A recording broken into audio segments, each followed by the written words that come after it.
I think I have quite sensitive hearing, and so sounds they come up a lot for me when I'm just in the world. When it was lockdown, and I was in London, a very urban area that suddenly went quiet, and I started to notice the kind of sounds of nature coming up really loudly, and I just kind of like tapped into that and realised how it made me feel just so relaxed. I just felt like so kind of connected, and I noticed so many more things in the spaces around me, and it just felt like this opening of a way of experiencing being in nature, especially like in urban nature, really added that extra dimension.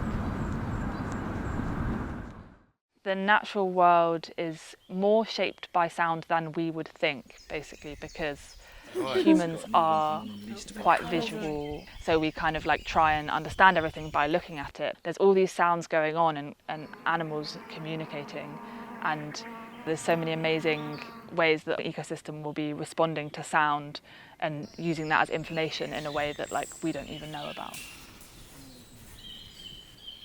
Sound has really recently, to be honest, become a tool that scientists are really seriously looking at as a way of understanding ecosystems, ecosystem health, and even using it to restore ecosystems.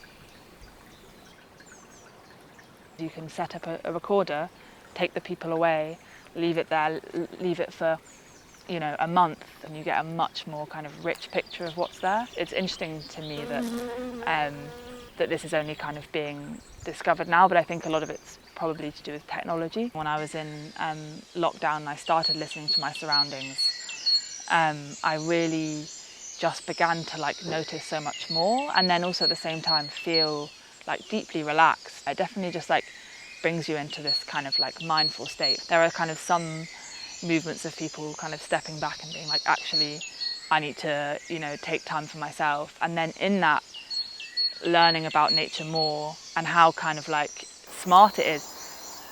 My favourite recording I've ever made was one of my first ever recordings. It was before I even bought a handheld recorder. And it was when I was in the Peruvian Amazon rainforest, and I heard ants on a leaf, and there were so many of them that you could hear the sounds of their feet. So I got out my phone and I just recorded the sound of these ants. It was just such a vivid sound and really kind of like intricate and beautiful, yeah.